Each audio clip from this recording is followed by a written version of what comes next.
yesterday. There's I think, a strong legal victory in the United States about COVID. The Americans with Disabilities Act, the ADA, can now protect COVID-19 survivors with lingering symptoms. We've talked about COVID and long haulers. I think the majority of people of my ilk, that's the thing we were most worried about before we got vaccinated. I consider my danger to be over now. You may not. That's okay. Let me think what I think. You can think what you think. I support you to think what you think. But COVID long haulers are now able to get disability civil rights protections. Now, we have a lot more widespread healthcare net here. Does this factor into anything we need to do? I want to bring on Tamar Agopian, disability lawyer and senior associate with our friends at Samfiru Tumarkin LLP. Tamar, thank you very much for making the time. I appreciate it. Thanks for having me on, Greg. Totally. Does this ruling in the United States factor into anything we would do long term in terms of healthcare? We know we're well covered via OHIP, via Health Canada.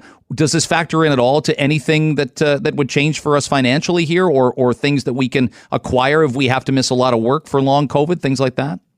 Well, it's an interesting question because this is not really a ruling per se, Greg. For legal speak, it's actually an addition to their act. So it's a legislation.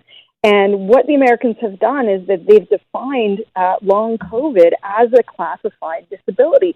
And we just simply don't have an equivalent here in Canada that recognizes long COVID and the variety of symptoms of long COVID as a classified disability. And so, look, yes, you're right. We do have a patchwork of disability policies and regulation. Here in Ontario, we have the Ontario Human Rights Code.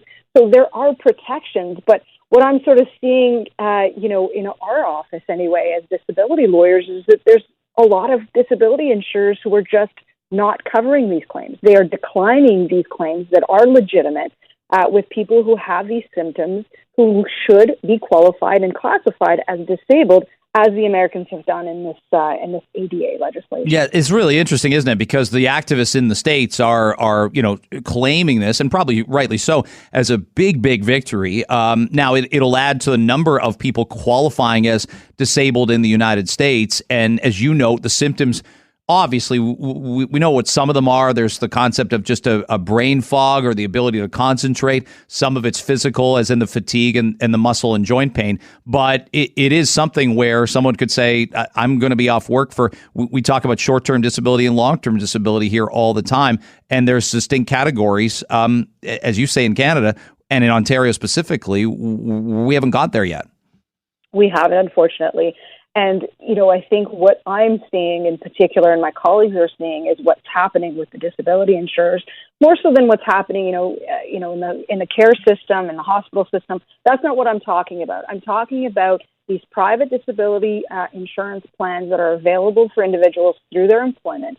And the requirement under these plans that insurers must provide compensation when you, as an individual, have symptoms that prevent you from doing the essential parts of your job.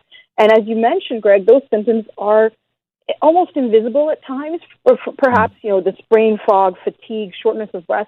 And we don't have the breadth of the medical support, the understanding that we've got, like we do with other more common diseases and conditions. And I think that's resulting, unfortunately, in some hesitation and some misguided declines of legitimate disability claims. So it's difficult for individuals in a situation like that, as you say, when they're going to be off work, in long haulers, it seems beyond 12 weeks or so, then absolutely they should be accessing either short-term and or long-term disability benefits. And if they're being met by a block as a result of this by the insurance companies, that's just simply not appropriate. When you can see that there's legislation out there that's recognizing it as a disability in and of itself. Tamar Agopian is kind enough to join us, disability lawyer, senior associate at Samfiru Tumarkin law firm. Are you getting people, men and women, coming to you saying, "I've got a long COVID case, I can't go back to work," and it's up to you? And there's pushback, obviously, from their employer saying, kind of tough it out. That's often the argument is we gave you enough time off. You should be back at work now. You can't prove these symptoms. Absolutely. We're getting lots of contacts and regularly contacted because some of the studies are showing that up to 10% of those who are infected with COVID are classified as long haulers. That's a staggering amount if you think about how many people have been infected in the province and across the world. And so, what I say to individuals, and you probably hear this from our team all the time, is that you do really need to listen to your doctors. Make sure you're getting the treatment, whatever can be offered at this stage.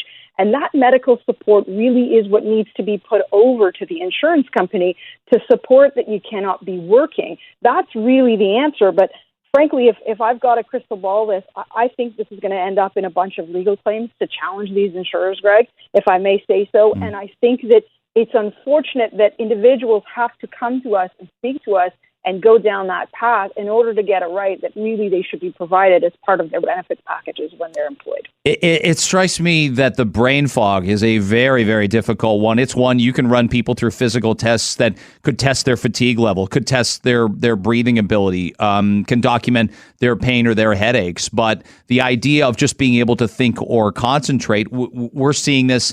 I've seen cases in the United States where university students didn't do well on a test this past spring, and they were COVID positive at one point in time, and they're able to challenge and get to redo the test over to get their marks changed. That's that very slippery slope, isn't it? To say, well, I just wasn't in the right mind space for 2 or 3 hours during a really important exam in university, or a presentation at the workplace that ends up costing somebody a promotion, for example.